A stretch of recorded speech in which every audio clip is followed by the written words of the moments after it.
नमस्ते दोस्तों, स्वागत है आप सबका सरकारी परीक्षा के यूट्यूब चैनल पे और स्वागत है आप सबका आरआरबी ग्रुप डी के स्पेशल वीडियो सीरीज में। मैं हूं प्रकाश और इस वीडियो में हम डिस्कस करने वाले हैं साइंस के क्वेश्चंस जो 8 अक्टूबर 2018 के सेकंड शिफ्ट में आए थे। तो जो साइंस के क्वेश्चंस आ रहे हैं उनको अगर अपने प्रीवियस वीडियोस में देखी होंगी तो उसको मैं डील करता हूं और उसमें जो हम डिस्कस करते हैं कि जो चीजें कई बार रिपीट हुई हैं तो उनको हम अच्छे से पढ़ने की कोशिश करते हैं। जैसे कि कुछ टॉपिक्स होते हैं लाइक यहाँ पे लिखता हूँ प्लांट टिश्यूज़ के टॉपिक हो गए, ठीक है? प्लांट टिश्यूज़ के टॉपिक हो जाते हैं या आप देख लो कि पीरियोडिक टेबल से अच्छे सवाल पूछे जाते हैं केमिस्ट्री में, इस शिफ्ट में भी आपको मिलेंगे पीरियोडिक टेबल से। साथ ही साथ अगर फिजिक्स की बात करें तो न्यूमेरिकल्स आते हैं इक्वेशन ऑफ मोशंस पे, ठीक है? या सिंपल वर्क एनर्जी पे, मोमेंटम पे हर शिफ्ट में सवाल आए हुए हैं। तो ये चीज़ें जो रिपीट हो रही हैं उनको आपको अच्छे से पढ़ना है, जो फिज़िक्स के फ़ॉर्मूलेज़ हैं उनको अच्छे से देख लेना है, समझ लेना है। न्यूमेरिकल्स हमने कई सारे प्रैक्टिस किए हैं, तो उसमें कौन-सा प्रोसीजर फ़ॉलो कर रहे हैं न्यूमेरिकल प्रैक्टिस करने के लिए। मैथ्स आपको यूज़ कर किस तरह से आप कम समय में सवाल को बना सकते हो और साथ ही साथ ऑप्शन से कैसे आप चीज़ों को छाँट सकते हो। ये सारी चीज़ें हमने डिस्कस की हैं पिछले वीडियोज़ में। तो दोस्तों ग्रुप डी की डेट्स भी आ चुकी हैं और बहुत मैं आशा करता हूँ जल्द से जल्द आपके एग्ज़ाम्स हो जाएँ। आपकी जो तैयारी है वो अच्छी-सी रहे और जो आपने मेहनत की है उसकी आपको जो सही रिज़ल्ट मिले। तो स्टार्ट करता हूँ विद वेरी फर्स्ट क्वेश्चन इस शिफ्ट का पहला प्रश्न आपकी स्क्रीन पर देखने को मिलेगा। अब पहला प्रश्न कहता है कि birds have option number A 2 chambered hearts, B 1 chambered heart, C 4 chambered heart या डी 3 चैम्बर्ड हार्ट। जो पंछी होते हैं उनके हार्ट में कितने चैम्बर होते हैं, ठीक है? आपको पता हो जो हमारा हार्ट होता है उसमें 4 चैम्बर होते हैं, 2 आर्टिकल 2 वेंट्रिकल होता है, ठीक है?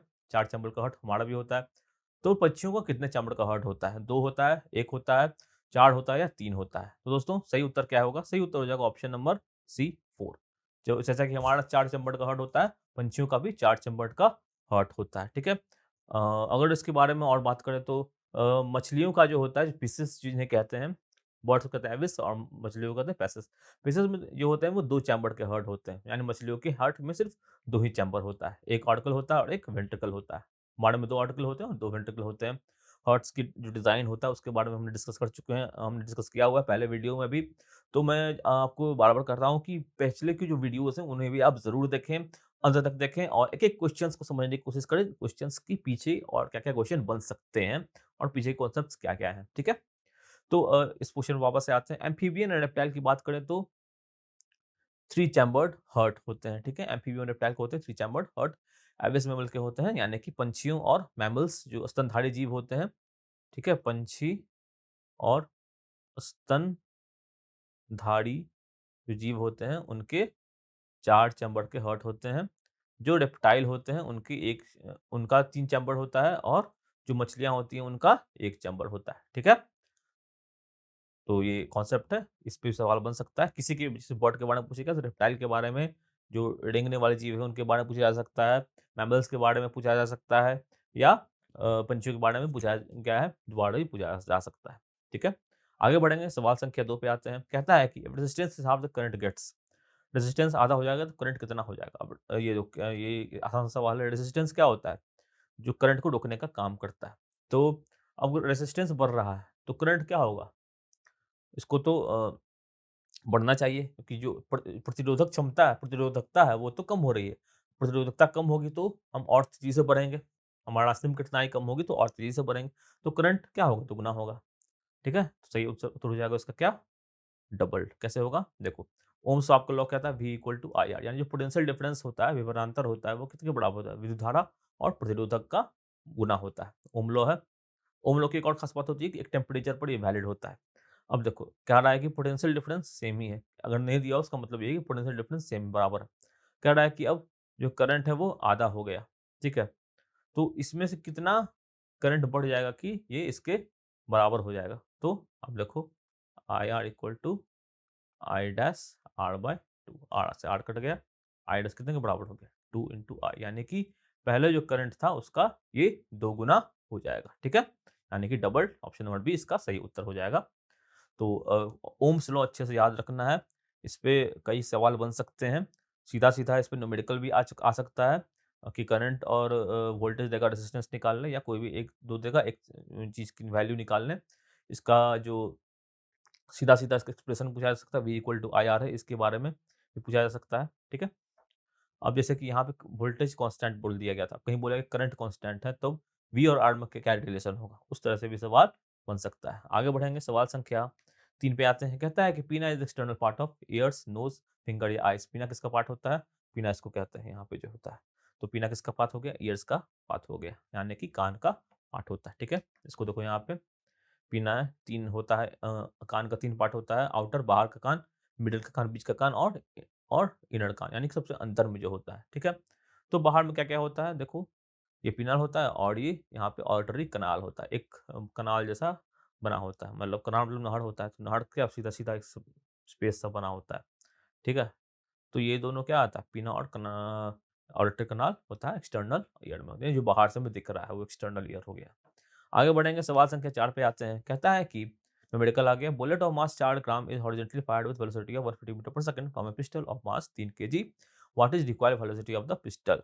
कह रहा है कि एक बंदूक से गोली चली, ठीक है? बंदूक से क्या हुआ? गोली चली। अब न्यूटन साहब क्या कहते हैं कि कोई भी जो बल होता है, उसका एक रिएक्शन फोर्स होता है और दोनों क्या होता है? दोनों एक दूसरे के बराबर होता है। अब बंदूक से गोली चली, बहुत तेज चलती है, तो गोली क्या करेगी? बंदूक पर भी एक बल लगाएगी और क्योंकि बंदूक ने गोली पर बल लगाया तभी तो गोली निकली है। तो जो बंदूक ने गोली पे लगाया है, वही बल गोली बंदूक पे भी लगाएगी पीछे की दिशा में, ठीक है? तो ये क्या है? तो न्यूटन का तीसरा लॉ है। और ये भी कहा गया कि जो कुल मिला के इन दोनों का संवेग होगा, वो शून्य के बराबर होगा। क्यों? क्योंकि पहले दोनों रुके हुए थे और फायर होने के बाद भी क्या हो जाएगा? दोनों का संवेग शून्य हो जाएगा। Law of conservation of momentum. अगर बाहर से कोई बल नहीं लग रहा है, गोली बल लगा रहा है किस पे? बंदूक पे, बंदूक बल लगा रहा है गोली पे, बाहर से कोई बल नहीं लग रहा है। तब क्या होता है? संवेग जो दोनों का मिला के होता है, वो शून्य हो जाता है। क्यों? क्योंकि पहले भी शून्य था और बाद में भी शून्य ही हो, क्योंकि जब जो संवेग होता है, मोमेंटम होता है, वो कंजर्व रहता है। जितना पहले था उतना बाद में भी रहेगा, ठीक है? तो अगर इस प्रश्न की बात करें तो ऐसे प्रश्न को कैसे सॉल्व करते हैं? पहले की मोमेंटम इक्वल टू बाद की मोमेंटम हो जाती है।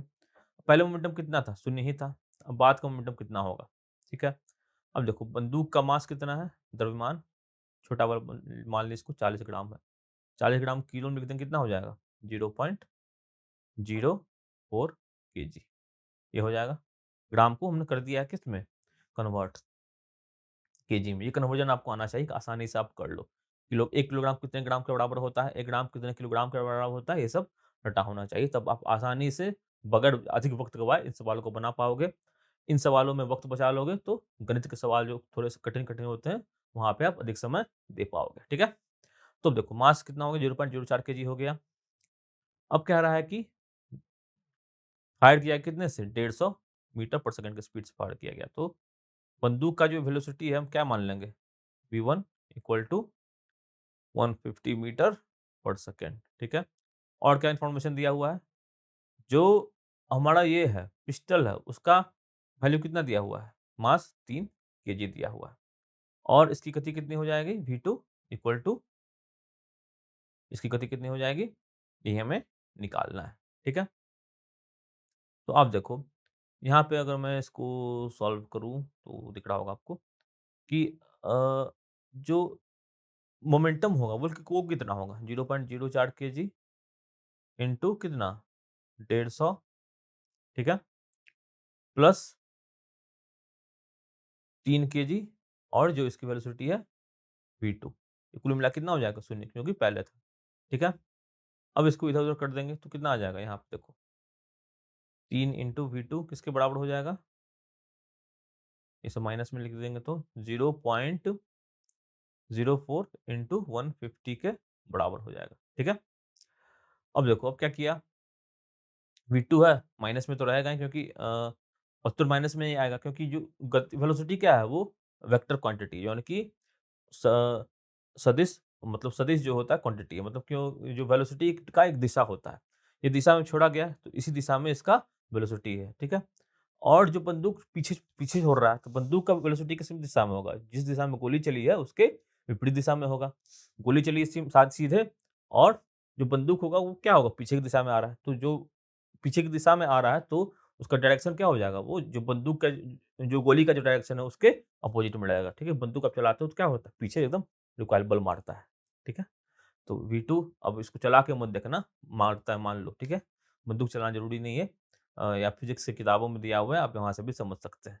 तो 0 पॉइंट ये नहीं कि मास्टर साहब बोले थे बंदूक चला के देखने तो देख लिया, फिर मुझे फँसा दोगे, वो नहीं करना है। तो V2 इक्वल टू 0.05 इंटू 50 करना है और 3 से क्या कर दिया इसको, काट दिया, कितना आ जाएगा? 5 आ जाएगा। 5 गुना 20 कितना आ जाएगा? अ, 5 गुना 20 आ जाएगा, तो इसका उत्तर कितना हो जाएगा? बराबर हो जाएगा -2 मीटर पर सेकंड के बराबर इसका उत्तर आ जाएगा। तो option number D -2 metre per second जो है इसका सही उत्तर है। ठीक है दोस्तों? तो ये सब जो है वो गणित के प्रश्न हैं और गणित के प्रश्न में जो कैलकुलेशन आता है उसको आसानी से कैसे करें, ये हमारे अमित सर हैं, वो बताते हैं। तो उनकी जो गणित की क्लासेस है वो आप ज़रूर अटेंड किया करें। बहुत अच्छे तरीके बनाते हैं बताते हैं कैलकुलेशन को जल्दी से कैलकुलेशन को आसानी से करने के। ठीक है? तो दोस्तों अब इसी के साथ बढ़ेंगे आगे, बढ़ते हैं अब अगले सवाल पे। सवाल संख्या 5 देखते हैं क्या है? कहता है कि in dash carbon atoms are arranged in shape of football. इनमें से किस में जो कार्बन के जो एटम होते हैं वो फुटबॉल के शेप में रहते हैं? फ्लोरेंस में, मीथेन में, बेंजीन में या एथेन में? सही उत्तर है ऑप्शन नंबर ए फ्लोरेंस में। ठीक है? ये देखो, ये फ्लोरेंस का एटम है। इसमें क्या होता है? जो कार्बन होता है वो एक दूसरे से क्या होता है? फुटबॉल के शेप में जुड़े रहते हैं। इसको C60 फ्लोरेंस भी कहते हैं। ठीक है? तो अब मीथेन की बात करें तो ये क्या है? ये कार्बन के कंपाउंड हाइड्रोकार्बन है, CH4 होता है। एक कार्बन होते हैं और 4 हाइड्रोजन होते हैं। बेंजीन क्या होता है? बेंजीन रिंग होता है इस तरह से, ठीक है? जो कार्बन के एटम होते हैं वो यहाँ पे इस तरह से जुड़े होते हैं, डबल-डबल बॉन्ड में। ये बेंजीन हो जाता है कंपाउंड। और क्या होता है? इथेन होता है। इथेन क्या होता है? C2H6। ये फ़ॉर्मूला आपको याद रखते यहाँ पे नोट करते चलिए, एग्ज़ाम में कोई भी पूछा जा सकता है और आपको पढ़ना भी होगा। एनसीईआरटी किताबों में सारे इस तरह के फ़ॉर्मूले जो दिए हुए हैं, जो इम्पोर्टेंट कंपाउंड्स होते हैं, उनका केमिकल फ़ॉर्मूला पूछा जाता है। तो वहाँ से आपको वो चीज़ पढ़ना है और कोई भी केमिकल फ़ॉर्मूला पूछा जा सकता है, जैसा कि आपने देखा है। आगे बढ़ें, तो बढ़ते हैं अगले सवाल। सवाल संख्या छठा कहता है कि melting point of ice is. Melting point of ice कितना होगा? -273 सेंटीग्रेड होगा, 273 केल्विन होगा, 273 सेंटीग्रेड होगा या -273 केल्विन होगा। तो कितना होता है मेल्टिंग पॉइंट? हमको पता है कि आइस जहाँ पे पिघलना शुरू होता है, जब आइस जो है वो 0 डिग्री सेंटीग्रेड पे आता है, ये पिघलना शुरू होता है और जो 0 डिग्री सेंटीग्रेड है वो किसके बराबर होगा? ये बराबर होगा 273 केल्विन के। क्यों केल्विन कितना होता है? C प्लस 273, C 0 है, 0 प्लस 273 कितना हो जाएगा? 273 हो जाएगा। ये रिलेशन आपको याद रखना है। केल्विन क्या होता है? SI unit of temperature. SI unit of temperature कितना होता है? केल्विन। एब्सोल्यूट ज़ीरो किसको कहते हैं? एब्सोल्यूट ज़ीरो कहते हैं 0 केल्विन के टेम्परेचर को। क्या कहते हैं? Absolute zero. तो ये चीज़ें आप साथ-साथ नोट करते चलिए, कुछ भी पूछा जा सकता है एग्ज़ाम में। एसआई यूनिट होता है केल्विन और एक और यूनिट क्या होता है? सेंटीग्रेड। सेंटीग्रेड क्यों यूज़ करते हैं? क्योंकि 0 डिग्री सेंटीग्रेड पे पानी क्या होता है? बर्फ अभी हमने देखा कि मेल्ट हो जाता है आइस और पानी बनने लगता है। 100 डिग्री पे क्या होता है? गैस से जो सॉरी पानी जो है वो लिक्विड से गैस बनने लगता है या गैस से लिक्विड बनता है।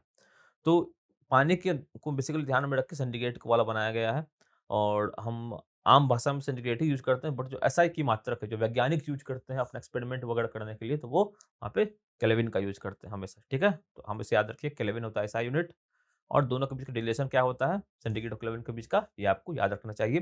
फ़ारेनहाइट सेल्सियस का जो रिलेशन है वो भी आपको पता होना चाहिए और फ़ारेनहाइट केल्विन का भी रिलेशन आपको पता होना चाहिए, ठीक है? तो टेम्परेचर कन्वर्जन बहुत इंपॉर्टेंट टॉपिक है, कई बार पूछा जाता है और इसको अच्छे से पढ़ लीजिएगा। न्यूमेरिकल भी आ सकता है, तो छोटा-मोटा न्यूमेरिकल भी प्रैक्टिस ज़रूर कर लें। आगे बढ़ेंगे, सवाल संख्या 7 कहता है कि if work done is 0 the angle between force and displacement is. 45 degree, 180 degree, 0 degree या 90 डिग्री।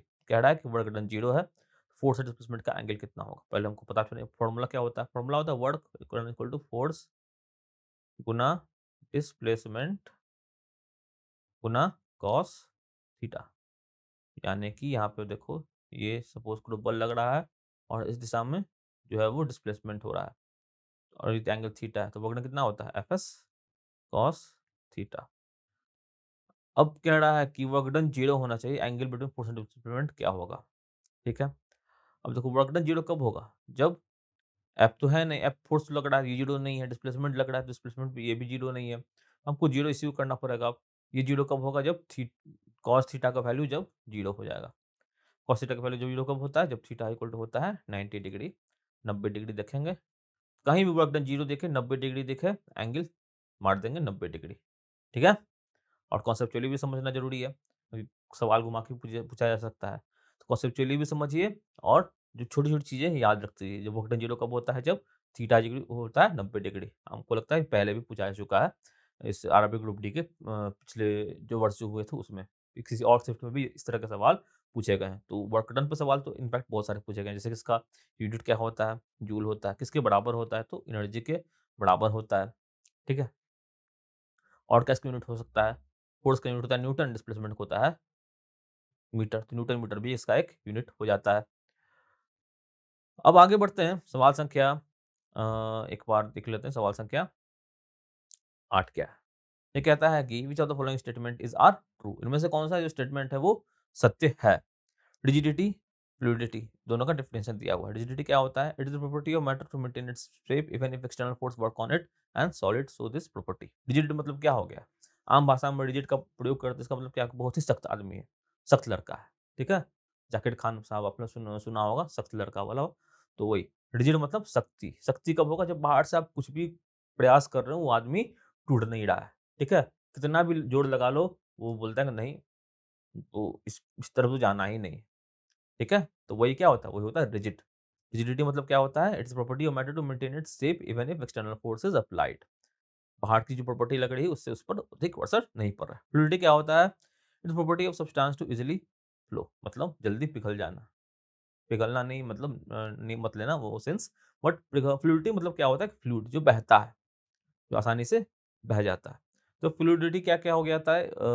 गैस भी फ्लूइड होता है और वाटर जो लिक्विड होता है वो भी फ्लूइड होता है। गैस और लिक्विड दोनों फ्लूइड होते हैं, दोनों बहते हैं। तो दोनों को फ्लूइड कहा जाता है। ठीक है? तो फ्लूइडिटी क्या कौन सी प्रॉपर्टी है? Property of substance easily flow and allow change in its shape under external forces. अब चेंज शेप कैसा होता है? अब जैसे पानी है इसमें, ठीक है? अब इसको जग में डाल दूँगा तो क्या हो जाएगा? पानी का शेप जो है वो जग के शेप का हो जाएगा। ठीक है? जो बोतल अभी बोतल है तो बोतल के शेप में पानी है, जग में डाल दूँगा जग के शेप का हो जाएगा। यानी इसका जो शेप है वो चेंज हो रहा है, जिसमें इस कंटेनर में रखा गया है उसके अकॉर्डिंग इसका शेप चेंज हो रहा है। तो वही बात हो गया कि फ्लूइडिटी वही होता है जहाँ पे आपका शेप चेंज हो जाता है। तो दोनों बातें जो है वही सही है। तो क्या कहेंगे कि A and B both are true, option number B सही उत्तर है। सही मारेंगे इसको, बढ़ जाएँगे हम आगे अगले सवाल संख्या 9 पे। कहता है कि while white washing CaOH2 reacts slowly with CO2 in air to form a thin layer of on wall। ठीक है? कह रहा है कि व्हाइट वॉशिंग में क्या होता है? CaOH2 रिएक्ट करता है CO2 से और थिन लेयर ऑफ किसका बनाता है? Option number D calcium carbonate का बनाता है। कैल्शियम कार्बोनेट क्या होता है बेसिकली? एक जो चूना हम लगाते हैं जो चॉक में भी कैल्शियम कार्बोनेट होता है, मार्बल में भी कैल्शियम कार्बोनेट होता है। किस में होता है?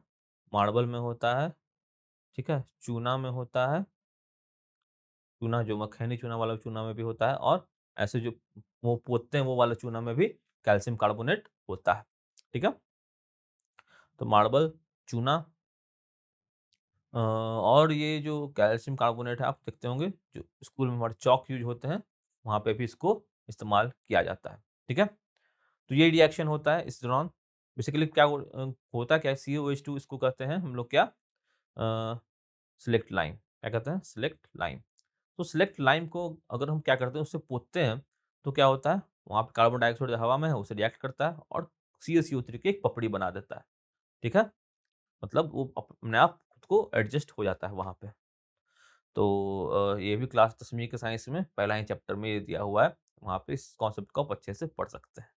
आगे बढ़ेंगे सवाल संख्या 10 पे आते हैं। कहता है कि in some females due to some problems fertilisation can not take place. In such cases freshly released eggs and sperms are kept together to for few hours for fertilisation to occur outside the body.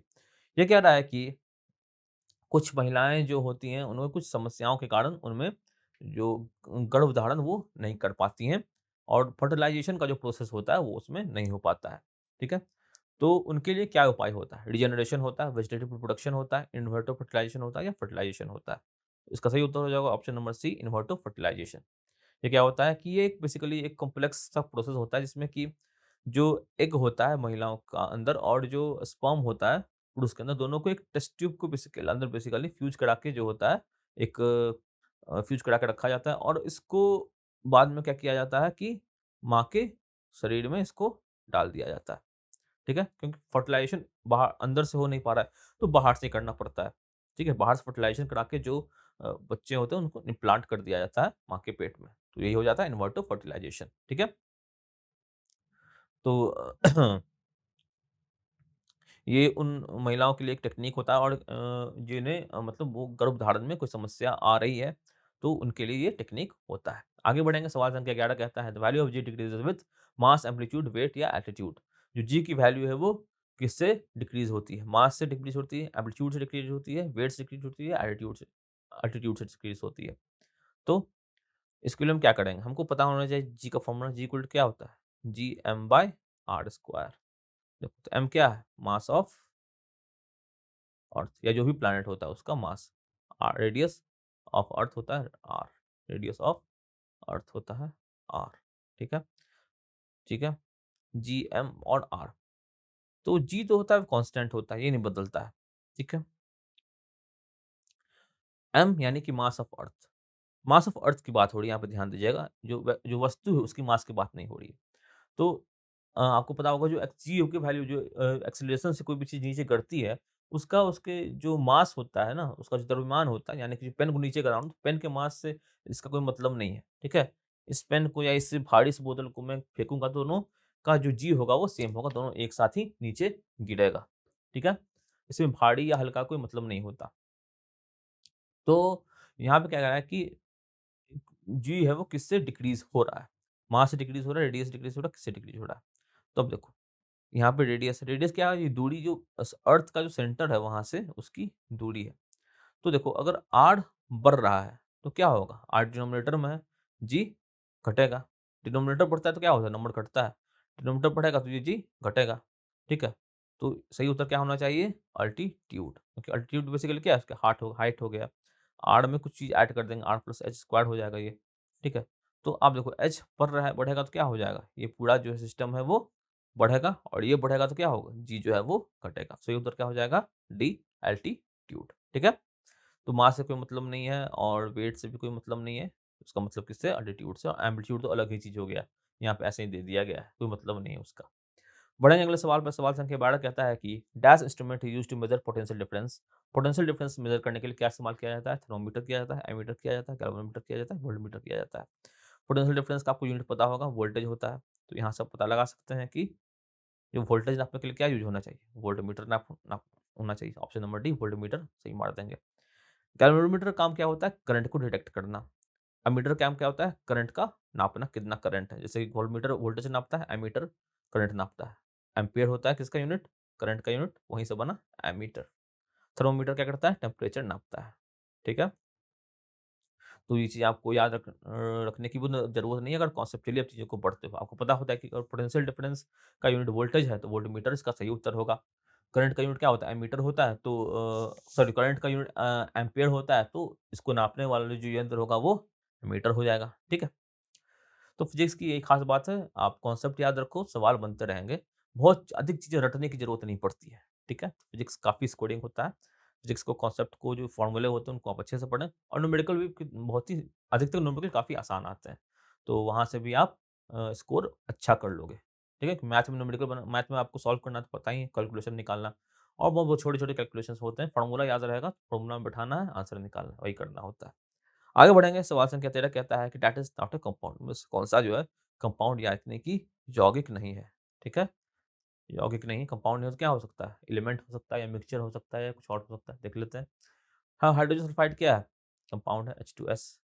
Chalk क्या है? अभी हमने discuss किया, calcium carbonate है, compound है। Sulphur oxide dioxide क्या है? CO2 है, ये भी कंपाउंड है। यानी कि 2 एक या एक से 2 एलिमेंट से जो भी बना है, 2 या 2 से अधिक एलिमेंट से जो बनते हैं वो कंपाउंड होते हैं।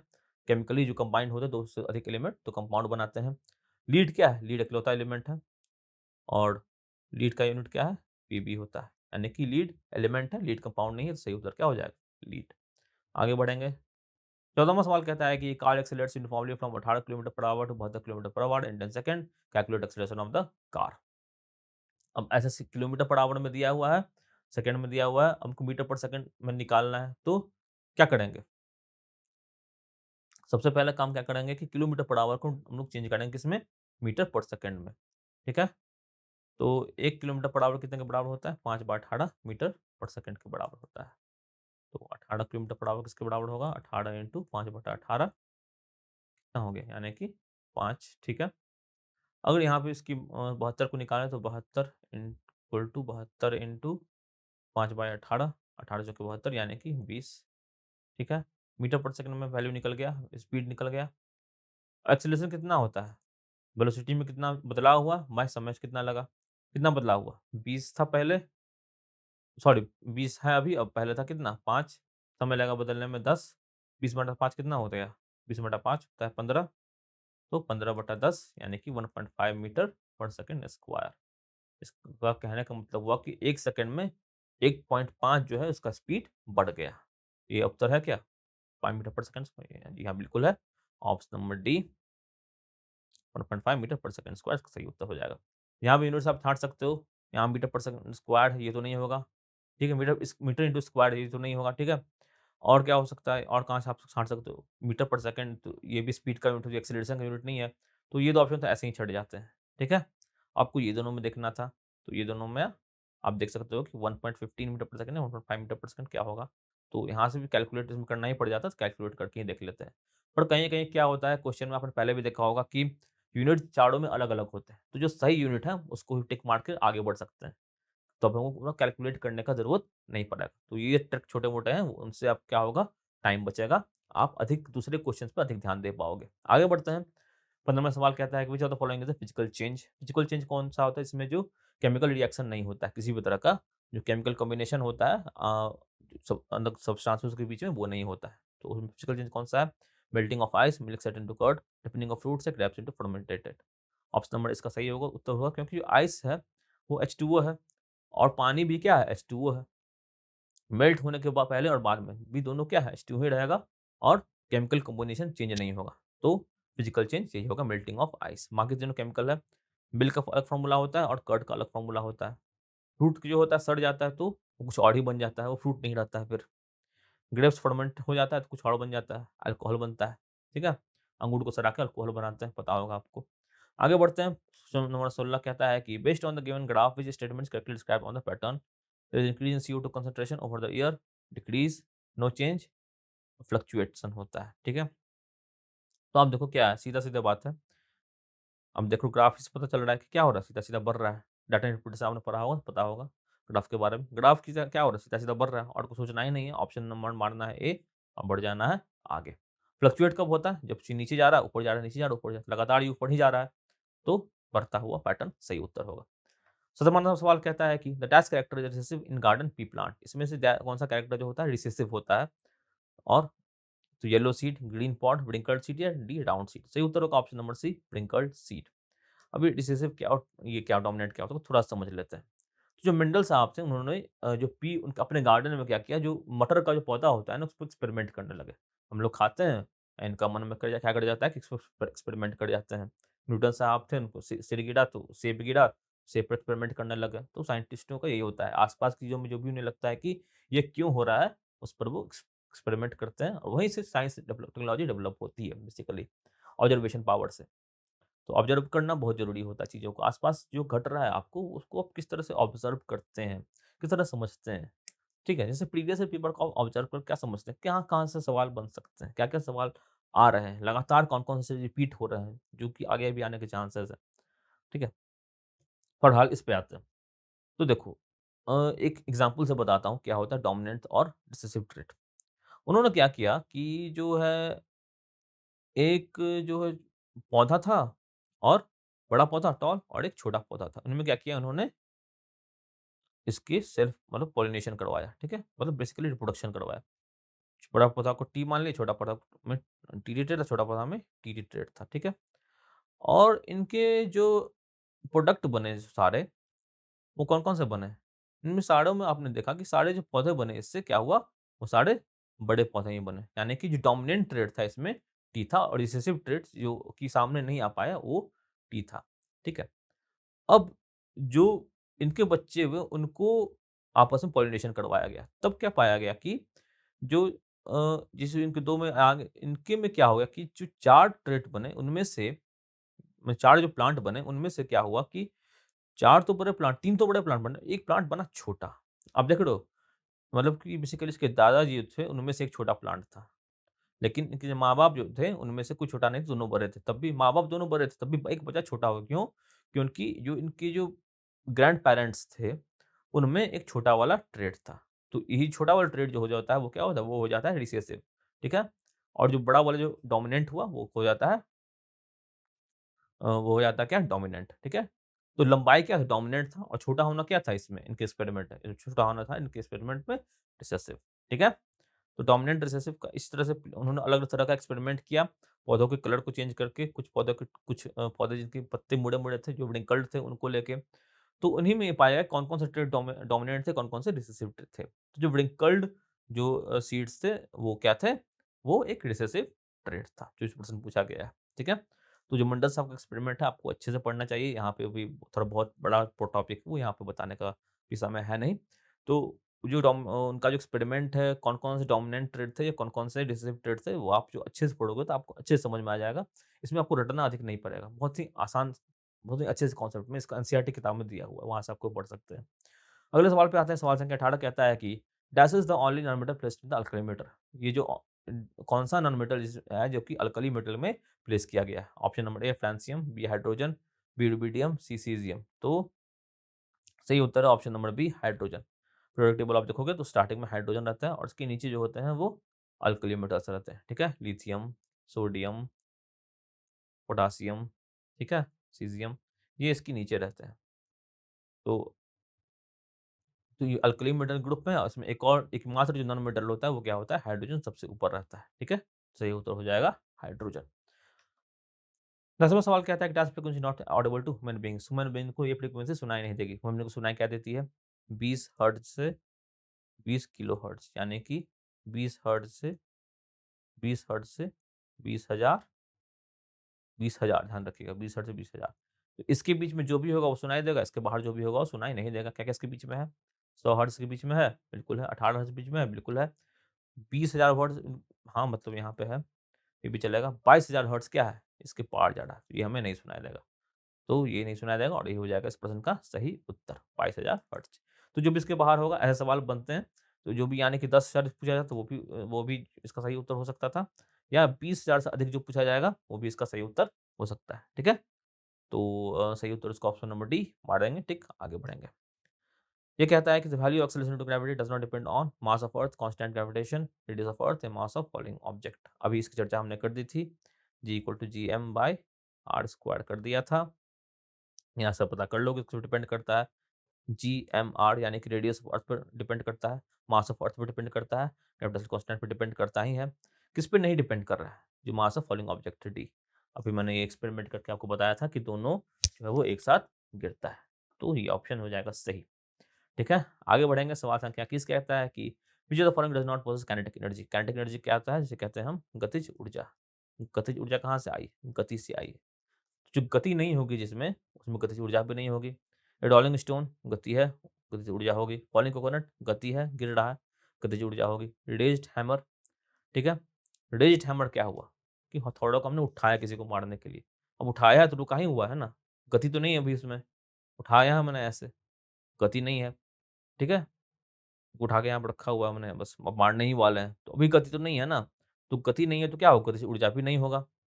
तो यही हो जाएगा उसका सही उत्तर। स्पीडिंग कार ऑब्वियस सी बात है, गति है इसमें।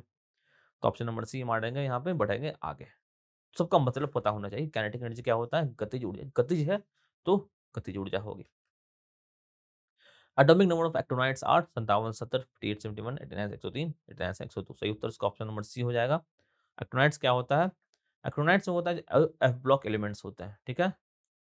S block, P block, D block, F block सब तरह के एलिमेंट होते हैं। जो एफ ब्लॉक एलिमेंट्स में 2 सीरीज होते हैं, एक होता है लैंक्टनाइड्स का सीरीज और एक होता है एक्टिनाइड्स का सीरीज। ठीक है? पहले एक्टिनाइड होता है, उसके नीचे एक्टिनाइड होता है। तो ये दोनों एफ ब्लॉक होते हैं। अब पूछ रहा है कि ये एक्टिनाइड्स का सीरीज़ है कहाँ से कहाँ तक शुरू होता है? तो यहाँ भैया 189 शुरू होके 102 तक जाता है ये, ठीक है? तो यहाँ पे देखो पीरियोडिक टेबल तक आपको समझ में आएगा, ये है एक्टिनाइड्स, 89 आप देखो एक्टिनाइड के मतलब बेसिकली कहने का मतलब एक्टिनाइड के बाद का यहाँ पे एक्टिनाइड और एक्टिनाइड सीरीज़ 89 का यानी कि शुरू किससे हो रहा है ये? थोरियम से शुरू हो रहा है। तो अगर सवाल पूछे एक्टिनाइड सीरीज़ शुरू किससे हो रहा है? तो आप उत्तर होगा क्या? थोरियम से शुरू हो रहा है, ठीक है? तो एक्टिनाइड्स और लैंथेनाइड ये कहाँ से कहाँ तक हो रहा है? ये भी देख लो आप। ये हो रहा है यानी कि 57 से बेसिकली 71 तक हो रहा है, ठीक है? हाँ, तो यहाँ 90 से 103 तक हो रहा है। हो रहा है किसपे? एलआर पे। तो पीरियोडिक टेबल से हर तरह से सवाल पूछे जा सकते हैं, पूछे भी गए भी हैं। आपने देखा होगा पीरियोडिक टेबल का डेवलपमेंट कैसे हुआ, किस चीज़ पे आधारित होता है, मेंडलीव का पीरियोडिक टेबल किस चीज़ पे आधारित है, ये मॉडर्न पीरियोडिक टेबल है किस चीज़ पे आधारित है, इससे पहले कौन-कौन से एटॉमिक पीरियोडिक टेबल बनाने के लिए प्रयास हुए हैं। साथ ही साथ अल्कली मेटल्स का ग्रुप कौन-सा होता है, अल्काइल अर्थ मेटल्स का ग्रुप कौन-सा होता है, हैलोजन का ग्रुप कौन-सा होता है और नोबल गैसेस का ग्रुप कौन-सा होता है। ये सारी चीज़ें क्वेश्चंस के फॉर्म में डिस्कस हो चुकी हैं पिछले वीडियोज़ में, तो पहले की वीडियोज़ आप ज़रूर देखें और जो पीरियोडिक टेबल कॉन्सेप्ट है रिपीट हुआ है। हर साल 1 से 2 सवाल आए हैं, तो पीरियोडिक टेबल अच्छे से पढ़ लिए, 2 नंबर हो गए, 2 नंबर की इम्पोर्टेंस बताई है। 1-2 नंबर से गेम बदल जा रहा है यहाँ पे, 2 नंबर तो बहुत ज़्यादा हो गए। तो 1-1 2 नंबर बचा के हमें क्या करना है यहाँ पे आगे बढ़ना है, ठीक है? अब करेंगे आगे जनसंख्या 23 पे आते हैं। कहता है कि plant that do not have well differentiated body design fall in group of gymnosperm, pteridophyta, thallophyta या ब्रायोफाइटा। सही उत्तर हो जाएगा ऑप्शन नंबर सी, थैलोफाइटा। एकदम जो बेसिक प्लांट होते हैं, जो अलग ही होते हैं ना, शैवाल, वो थैलोफाइटा होते हैं। मतलब वहाँ से प्लांट मतलब बनना शुरू हुआ। कहते हैं ना कि कहाँ से मतलब छोटा-सा एक प्लांट जो बहुत ही बेसिक था, जो बड़ा मतलब जो कि इवॉल्व होते-होते आज के जो पेड़-पौधे हम देखते हैं, वैसा-सा होता है। तो थैलोफाइटा होता है जो बेसिक सा प्लांट होता है एकदम। मतलब उसमें ना रूट है, ना स्टेम, कुछ नहीं है। बस ये छोटा-सा चीज़ है जो फोटोसिंथेसिस करता है। ठीक है? आगे बढ़ेंगे, इसके बारे में भी प्लांट के डिफरेंशिएशन के बारे में भी पिछले वीडियोज़ में चर्चा हो चुकी है, तो वो आप वहाँ से आप वो देख सकते हैं। 24वाँ सवाल कहता है कि an object of mass 15 KG moving with uniform velocity 5 metre per second, what is the kinetic energy posited in the body? कई बार पूछा जा चुका है ये सवाल, तो इसका सही उत्तर क्या होगा? देख लेते हैं। अब यहाँ पे देखो यूनिट कैसे-कैसे दी हुई है, मीटर पर सेकंड में दिया हुआ है, आगे 3 जूल में दिया हुआ है। और मीटर इंटू सेकंड क्या होता है? ये सही उत्तर होगा? नहीं होगा, ठीक है? क्योंकि जो जूल होता है ये क्या होता है? न्यूटन मीटर होता है, हो सकता है न्यूटन मीटर होता तो भी कंसीडर कर लेते हैं, बट यहाँ पे क्या दिया हुआ है? मीटर सेकंड कभी भी नहीं होगा। तो ये उत्तर तो पहले ही खत्म हो गया। अब थोड़ा सॉल्व भी कर लेते हैं। कह रहा है क्या? मास है 15 केजी और वेलोसिटी है 5 मीटर पर सेकंड स्क्वायर। तो क्या स्पीड होगा? हाफ इंटू 15 इंटू 5 इंटू 5, ठीक है? 5 स्क्वायर यानी कि 25 गुना 15 कर देंगे पहले और उसको क्या कर देंगे? हाफ कर देंगे, ठीक है? 25 गुना 15 किया, 15 पचे 75 के 5 हाथ लगे 7, 15 दूनी 30, 375 इसको आधा करोगे तो कितना आएगा? अ, 2, 1, 17, 8 दूनी 16, 1, 15 और 7 बच्चे 7 दूनी 14, 1 बच गया, 187.5 जूल, ठीक है? तो 187.5 जूल इसका हो जाएगा सही उत्तर। अब यहाँ पे भी दे दिया 187.5 जो कन्फ्यूज़ करने के लिए दे दिया, एक्साइटेड होके हम कहीं इसको ना मार दें, तो ध्यान देना है यूनिट का। फिजिक्स के सवाल में हमेशा यूनिट का ध्यान देना है, इसको नोट कर लो अच्छे से नोट करके जो भी स्टार मार्क करना है, इसे गोल बना के लिखना है। कहीं भी कॉपी में लिख लो कि जो फिजिक्स का सवाल है उसमें उत्तर देते समय जो भी इसका यूनिट आ रहा है उसको अच्छे से ध्यान से देखना है, इसको नहीं भूलना है। ठीक है? सवाल संख्या 25 आखिरी सवाल कहता है कि calculate the wavelength of sound wave with frequency 200 hertz, speed is 40 metre per second, given medium. कह रहा है एक वेव है, ठीक है, तरंग है। वेवलेंथ तरंगदैर्घ्य कितना दिया हुआ है? लैम्ब्डा इक्वल टू सॉरी वही तो निकालना ही है। फ्रीक्वेंसी दिया हुआ है कितना? 200 हर्ट्ज। गति दिया हुआ है speed 400 metre per second. We ने पढ़ा हुआ है वेलोसिटी कितना होता है? फ्रीक्वेंसी इंटू लैम्ब्डा यानी कि फ्रीक्वेंसी और लैम्ब्डा यानी कि फ्रीक्वेंसी और वेवलेंथ का जो गुणाफल होता है, वो क्या होता है? जो गति जो वेव होता है उसका स्पीड होता है। दोनों को अब हमें निकालना है लैम्ब्डा, लैम्ब्डा कितना हो जाएगा? वी बटा एफ यानी कि स्पीड को डिवाइड कर दिया फ्रीक्वेंसी से, स्पीड कितना 400 मीटर पर सेकंड बटा 200, ठीक है? 200 हर्ट्ज 400 मीटर पर सेकंड बटा 200 हर्ट्ज कितना हो जाएगा? 400 200 बच जाएगा 2, तो 2 मीटर इसका हो जाएगा सही उत्तर। टिक मारेंगे, आगे बढ़ेंगे। तो दोस्तों इसी के साथ समाप्त करते हैं आज की वीडियो को और जो प्रीवियस क्वेश्चन हमने डिस्कस किए, उसमें से कई क्वेश्चन्स आपको ऐसे दिखे भी होंगे कि जिस तरह के क्वेश्चन पहले भी आ चुके हैं। कैलकुलेशन फिजिक्स में इंपॉर्टेंट पार्ट होता है, तो छोटे-छोटे फॉर्मूले जैसे कि ये वाला फॉर्मूला होता है, इस तरह के फॉर्मूला आपको याद होने चाहिए, ठीक है? साथ ही साथ पीरियोडिक टेबल जैसे पहले भी मैंने बता चुका हूँ, पीरियोडिक टेबल प्लांट्स और प्लांट का डिफरेंशिएशन, प्लांट टिश्यूज़, ये जो टॉपिक है आपको मतलब छोड़ना ही नहीं है। यहाँ पे आप रिवीजन कर रहे होगे तो अच्छे खासा कॉन्सेप्ट आपको वहाँ पे पता चल गया होगा और खुद से भी आप अगर समय है तो खुद से भी आप इसको ज़रूर पढ़ें, ठीक है? तो चलता हूँ, आशा करता हूँ आपकी जो तैयारी अच्छी दिशा में चल रही होगी। स्वस्थ रहें, सुरक्षित रहें, अच्छा से खाइए-पीजिए और जम के तैयारी कीजिए। धन्यवाद। Have a nice day. जय हिंद।